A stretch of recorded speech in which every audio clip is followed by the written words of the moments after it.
Hoje nós vamos ler e refletir no livro do Gênesis, capítulo 19,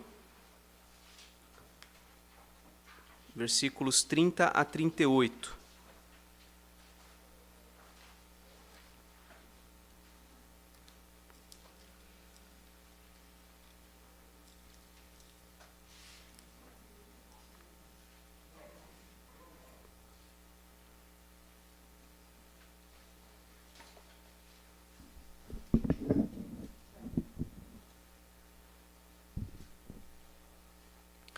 Gênesis 19, 30 a 38. Diz assim a palavra do Senhor. Subiu Ló de Zoar e habitou no monte, ele e suas duas filhas, porque receavam permanecer em Zoar. E habitou numa caverna, e com ele as duas filhas. Então a primogênita disse à mais moça: Nosso pai está velho, e não há homem na terra que venha unir-se conosco, segundo o costume de toda a terra.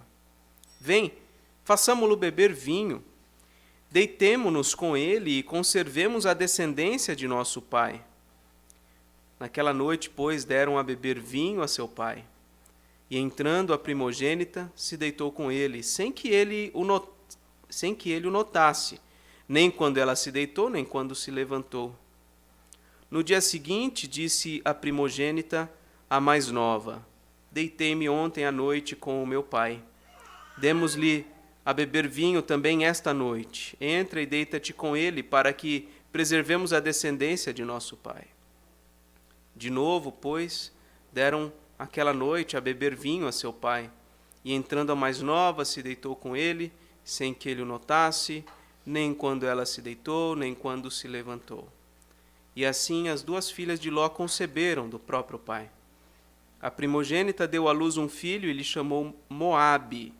É o pai dos moabitas, até ao dia de hoje. A mais nova também deu à luz um filho e lhe chamou Ben-Ami. É o pai dos filhos de Amon, até ao dia de hoje. Vamos falar com Deus uma vez mais.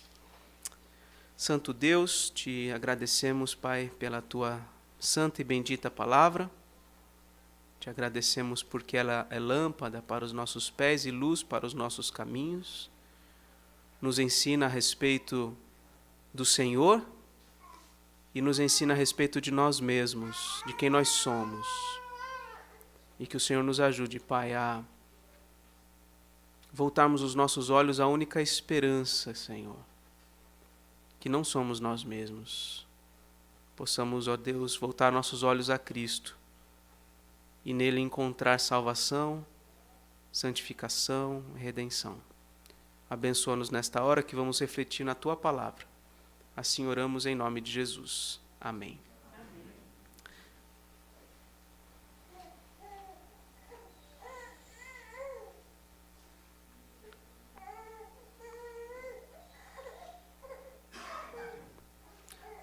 Irmãos, a Bíblia não esconde a condição espiritual do homem, do ser humano, que caminha distante de Deus. A Bíblia não esconde isso. Essa história que a gente acabou de ler é uma das histórias descritas na palavra que mais revela até onde pode ir a depravação humana. É uma das histórias mais estranhas, né? Mais bizarras, se assim podemos dizer. Parece até inacreditável que duas moças possam cogitar uma aberração como essa, né? E lendo uma história assim, dá até a impressão de que se fosse no nosso tempo, na nossa sociedade atual, uma coisa como essa não iria acontecer. Parece que as pessoas do nosso tempo seriam mais civilizadas, mais corretas. Mas o fato é que o ser humano é, por natureza, o mesmo, desde o início da criação, ou melhor, desde quando nossos primeiros pais pecaram. A pergunta que eu gostaria de refletir com os irmãos é o que aconteceu para que um episódio tão indecente como esse pudesse acontecer. Quais foram os eventos, né, os acontecimentos que levaram a isso? Por que isso aconteceu? Vamos tentar entender. Primeiro ponto, né? Por que Ló estava numa caverna com suas 2 filhas? O versículo 30 nos diz que ele saiu de Zoar, uma cidade para onde ele se dirigiu, quando os anjos vieram para destruir Sodoma e Gomorra. E ele saiu de lá e habitou no monte, ele e suas 2 filhas, porque receavam permanecer em Zoar, e habitou numa caverna com ele, e com ele as 2 filhas. Né? Vamos tentar relembrar um pouquinho a história de Ló. Ló é primeiramente citado em Gênesis capítulo 11, no final do capítulo. Ele saiu juntamente com o seu avô, Tera, e o seu tio Abrão, de Ur dos Caldeus, na direção da terra de Canaã. Mas eles não chegaram até lá. Eles pararam em Harã. Antes de chegar lá em Canaã, eles fixaram residência ali. Foi ali que seu avô, Tera, morreu. E provavelmente foi ali que Abraão ouviu a voz de Deus pela primeira vez, e dali então ele partiu rumo à terra de Canaã. No capítulo 12 de Gênesis, a gente vê que realmente Deus chamou Abraão para seguir adiante até Canaã, e Ló, o seu sobrinho, o acompanhou. E Ló acompanhou Abrão em diversos lugares. Abrão peregrinou por alguns lugares. Até mesmo foram para o Egito, em dado momento em que houve fome naquela terra. E Ló acompanhou Abrão até o Egito. Depois eles retornaram e fixaram residência em Betel. O capítulo 13 nos conta a história de que tanto Abrão como Ló, eles tinham muitos bens. Ambos tinham muitos rebanhos, muito gado, muitas tendas, porque eram muitas pessoas. Não era só como hoje a gente pensa numa família, né? Um marido com a esposa e 2, 3 filhos. Não, eles tinham uma caravana, várias pessoas junto com cada um deles. Eles tinham muitas posses. E ao que tudo indica, nessa época aqui de Gênesis 13, Ló era solteiro. Não fala nada sobre ele estar acompanhado de uma esposa. Ao contrário de Abrão, que desde o início está acompanhado da sua esposa Sara. E a terra em que eles estavam não podia sustentá-los, a ponto de haver um conflito entre os pastores do gado de Abrão com os pastores do gado de Ló, como se fosse uma disputa por espaço para que os rebanhos pudessem se alimentar.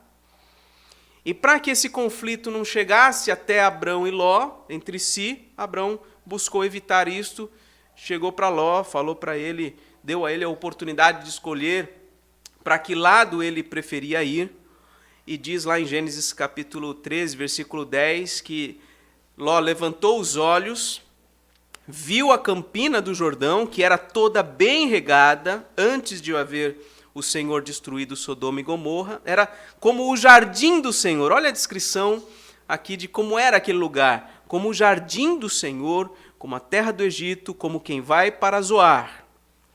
Então Ló escolheu para si toda a campina do Jordão e partiu para o Oriente, separaram-se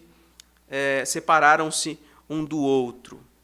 Versículo 12 diz que Abrão habitou na terra de Canaã e Ló nas cidades da campina e ia armando as suas tendas até Sodoma. Então ele não chegou nesse primeiro momento a entrar em Sodoma. Ele foi montando as suas tendas até chegar em Sodoma. E o versículo 13 vai nos dizer o que nós já sabemos, que os homens de Sodoma eram maus e grandes pecadores contra o Senhor. O capítulo 14 de Gênesis vai descrever uma guerra que houve naqueles dias. Uma guerra de 4 reis contra 5 reis. E os reis de Sodoma e Gomorra se envolveram nessa guerra e sofreram grande derrota, né? Os inimigos tomaram os bens de Sodoma, de Gomorra, tomaram os mantimentos, tomaram as pessoas que estavam ali e levaram embora. E nessa, Ló foi junto. Ele foi capturado juntamente com seus bens, com as pessoas que faziam parte ali do seu clã. E alguém fugiu, né, desse evento e foi avisar Abraão que isso tinha acontecido. E Abraão era um homem rico, era um homem que tinha muita gente unida a ele, e conta a história então desse capítulo 14, que Abraão saiu com 318 homens, dos mais capazes. Veja, se 318 eram os mais capazes, imagina a quantidade que tinha no total, né? Tinha muita gente.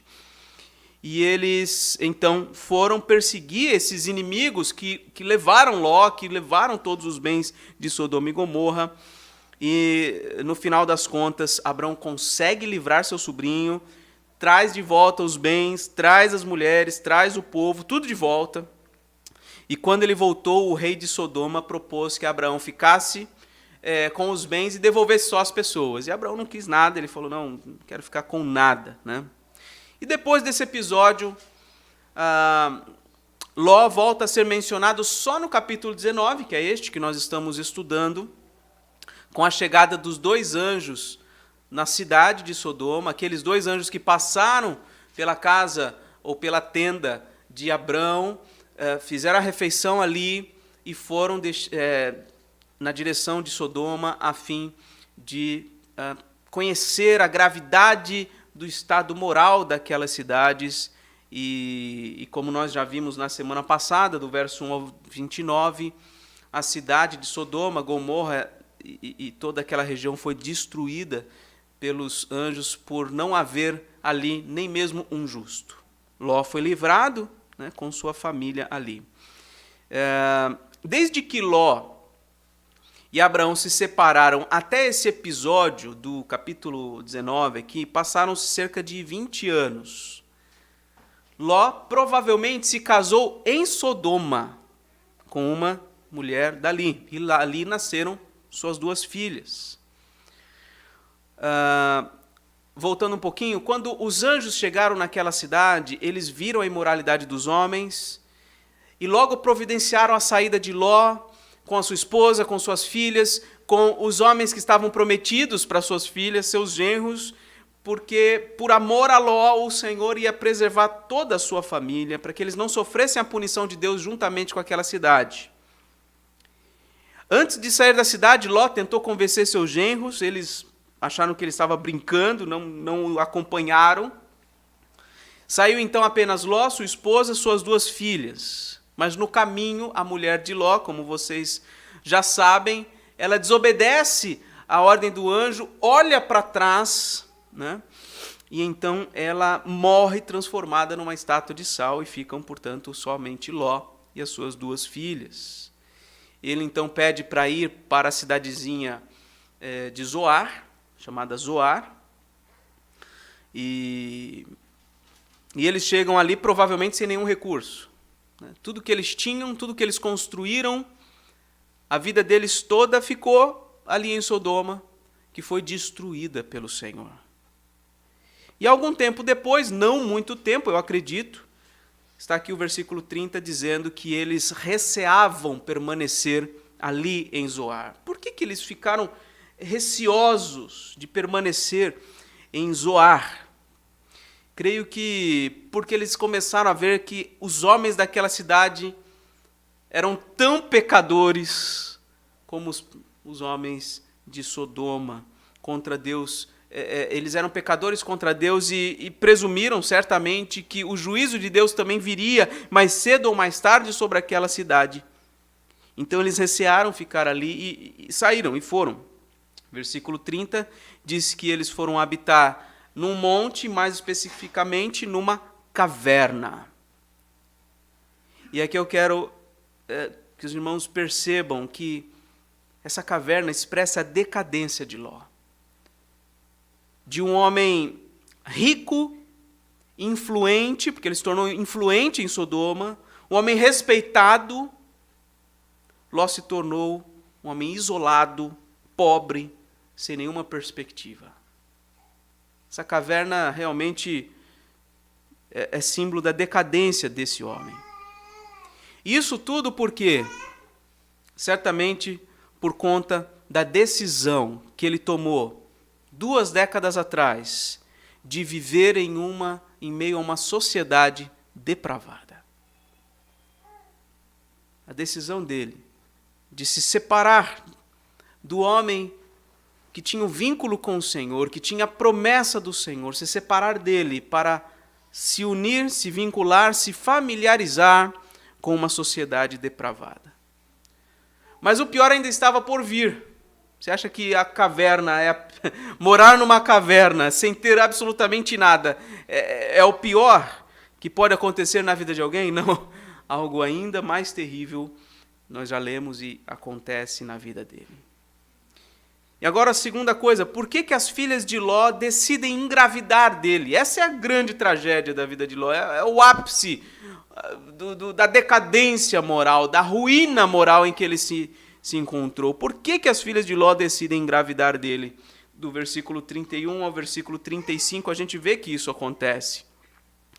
Irmãos, as filhas de Ló, elas nasceram e foram criadas em Sodoma. A mãe delas, muito provavelmente, era uma mulher sodomita. O episódio narrado no início aqui do capítulo 19 mostra quão terrível era a condição moral das pessoas que lá viviam. Ló tinha saído dali com as suas filhas, tinham saído de Sodoma, mas os princípios e valores depravados daquela sociedade não saíram instantaneamente da mente e do coração daquelas duas moças. Porque viver e crescer sob a influência de uma sociedade depravada causa efeitos muito permanentes na nossa vida. Ló e as suas filhas estavam ali completamente isolados.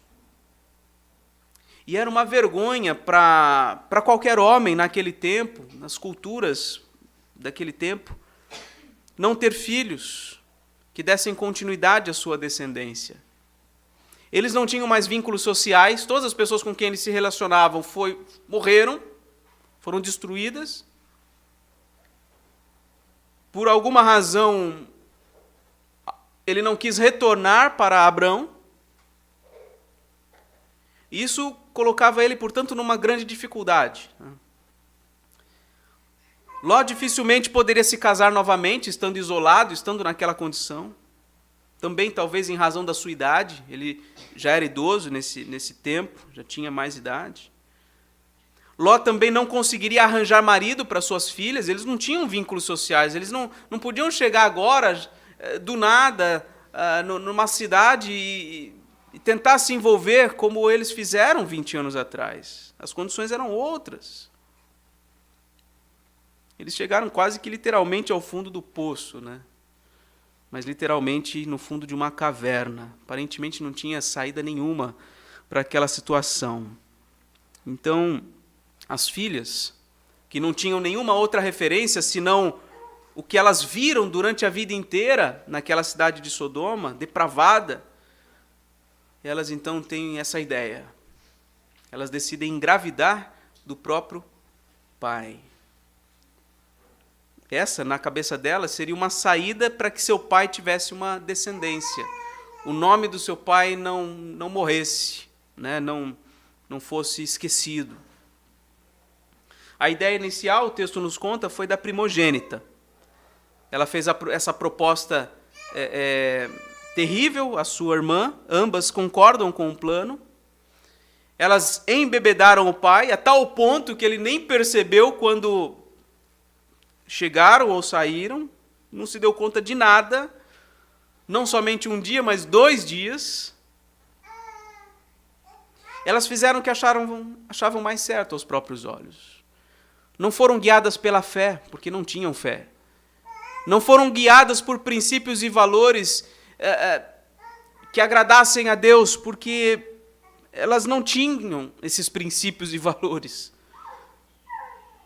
Elas não foram educadas a viver pela fé. Elas não foram formadas num contexto que preza pela santidade, pelo temor a Deus, pela busca de uma vida íntegra. Isso não fazia parte do ambiente delas, do modo delas de pensar. O que elas viram ao seu redor durante a vida inteira em Sodoma foi depravação, perversidade, imoralidade, todo tipo de injustiça, de violência. Esse era o único referencial da vida delas. A influência de Ló, o pai, na vida delas parece ter sido mínima. Ele negligenciou o cuidado da sua família. Como nós já vimos na semana passada, o próprio apóstolo Pedro reconhece que Ló era um homem justo. Ou seja, ele conhecia o Deus verdadeiro. Ele caminhou com Abraão, certamente ouviu acerca das promessas de Deus, certamente ele creu também nessas promessas de Deus, mas ele não orientou sua família no caminho de Deus. Ele foi totalmente passivo, talvez a sua vida inteira. E agora, no final, ele se deixou ser guiado pelo vinho, e o vinho o levou à mais terrível tragédia da sua vida. Nós vimos na semana passada que Ló até mesmo chegou a oferecer suas filhas aos homens devassos de Sodoma para que eles abusassem delas, e no fim acabou ele mesmo sendo abusado pelas filhas. Tudo por conta da sua completa irresponsabilidade e negligência como pai, como servo de Deus. E aí nós chegamos aos versículos 36 a 38, que nos contam a origem dos Moabitas e dos Amonitas. O plano das duas filhas de Ló deu certo. As duas conceberam de primeira. Não tiveram nenhuma vergonha do que fizeram. E eu digo isso por causa do nome que elas colocaram nos dois filhos. A filha mais velha chamou o filho de Moabe. Moabe significa do meu pai.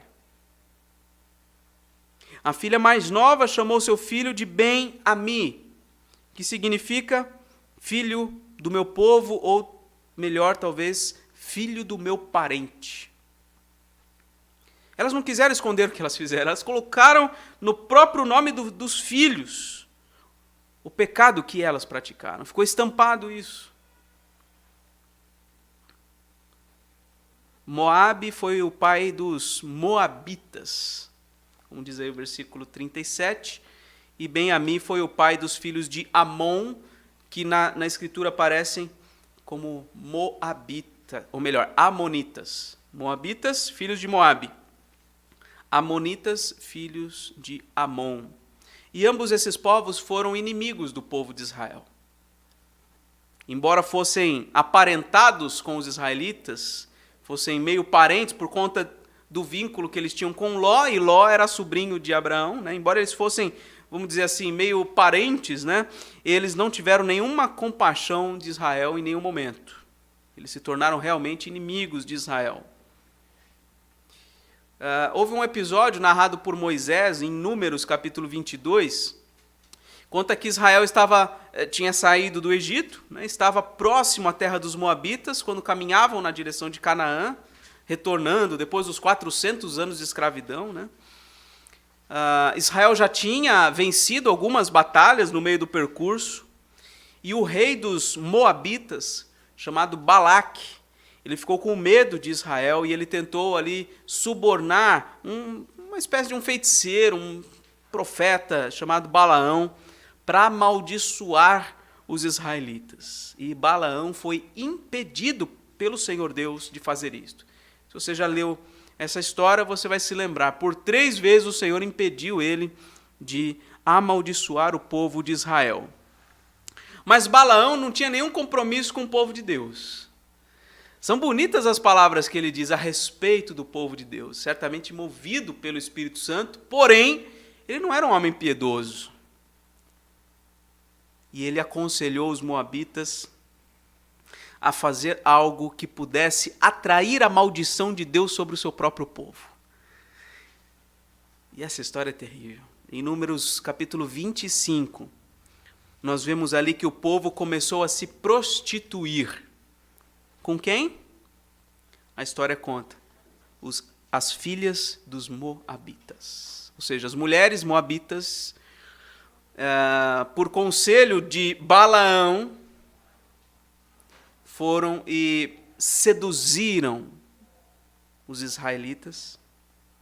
Elas convidaram o povo de Israel aos sacrifícios oferecidos aos seus deuses.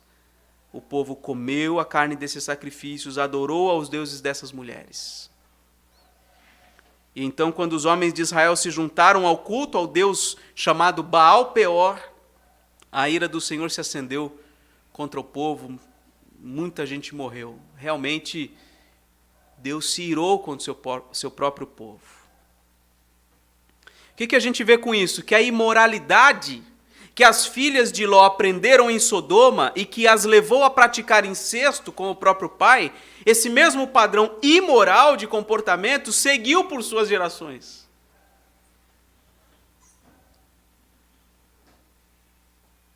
Mas, apesar de tudo isso, irmãos, apesar da origem incestuosa dos moabitas, apesar do fato de que se tornaram inimigos de Israel, de terem seduzido o povo de Israel a pecar contra Deus, apesar de tudo isso, Deus tinha em seus planos que o nosso Salvador Jesus Cristo fosse descendente de uma moabita.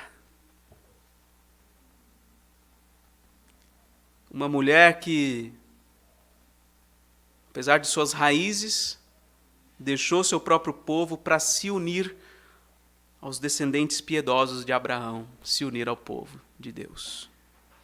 Essa mulher foi Ruth. Talvez você conheça a história de Ruth. Ela se tornou bisavó de Davi, portanto faz parte da genealogia do Senhor Jesus. Algumas lições que essa passagem podem nos trazer. Primeira, aos pais, aos maridos, cuidem de suas famílias, cuidem espiritualmente de suas famílias. Criem seus filhos no meio do povo de Deus, meus irmãos. Temos aqui alguns pais de crianças pequenas. Criem seus filhos no meio do povo de Deus, como se o povo de Deus fosse família dos seus filhos. Tios e tias, primos e primas, cuidem. Façam-os crescer dentro desse contexto. Porque são terríveis os efeitos de uma sociedade depravada na vida dos filhos. Infelizmente, muitos pais têm sido pais, que eu digo do sexo masculino, especialmente, têm sido omissos nas suas responsabilidades. Têm, com isso, permitido que seus filhos cresçam mais fora do contexto do povo de Deus do que dentro. E os filhos acabam gostando mais das coisas de fora do que das coisas de Deus.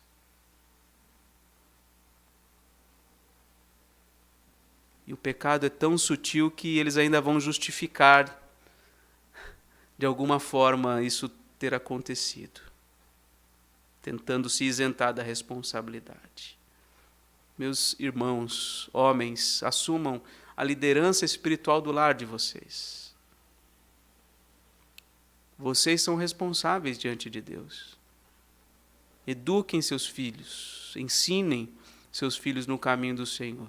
Leiam a Bíblia com seus filhos. Orem por seus filhos, orem com os seus filhos. A segunda lição, creio que tem a ver com uma prática muito comum desde aqueles dias até hoje, que é a ingestão de bebida alcoólica. Todos que gostam de beber sua cerveja, sua bebida alcoólica, devem tomar muito cuidado. Geralmente, a bebida alcoólica chama outros pecados. É a porta de entrada para outros pecados. E quem gosta de beber sabe do que eu estou falando. Alguns, por causa da bebida, se inclinam para as drogas, outros para a imoralidade, outros para a violência, outros para outras vertentes. Quem tem dificuldade com isso sabe do que eu estou falando. Então, se você tem dificuldade, você não consegue se dominar, faça a opção pela abstinência. Não tome nem o primeiro copo. Se você tem dificuldade com isso, fique longe. Tenha muito cuidado. E uma terceira e última lição. Se, como Ló, você é um crente que fez péssimas escolhas na sua vida, que já se corrompeu em muitos pecados, já negligenciou sua família e talvez a ponto de ser irreversível, já amou ou ama as coisas desse mundo, se você é como Ló, descrito nesse capítulo 19, saiba que há perdão da parte de Deus para você. Há perdão. Há esperança por meio de Jesus Cristo. Deus é perito em manifestar a sua graça de forma muitíssimo abundante onde o pecado reinou. O apóstolo Paulo vai dizer que onde abundou o pecado, superabundou a graça. Há esperança, há perdão para você. Concluindo então, a ruína moral de Ló não se deu de uma hora para outra. Esse episódio não aconteceu do nada. Portanto, irmãos, conservemos firmes cada um dos nossos passos no caminho do Senhor. Busquemos andar em santidade, em pureza diante de Deus e diante dos homens. Criemos vínculos com os santos. Ou seja, criemos vínculos com o povo de Deus, com os servos de Deus, com aqueles que amam ao Senhor. Criemos vínculos de amizade, criemos vínculos de compromisso, talvez de trabalho, por que não de casamento, de filhos de uma família com outra e etc. Porque, irmãos, não há limites para a depravação do homem que caminha longe de Deus. Não há limites. Que o Senhor nos conserve nos trilhos da sua palavra e que Ele nos ajude a não nos desviar dela. E assim que a gente cresça em santidade e a gente possa colher os frutos disso na nossa vida e na igreja, para a glória do Senhor.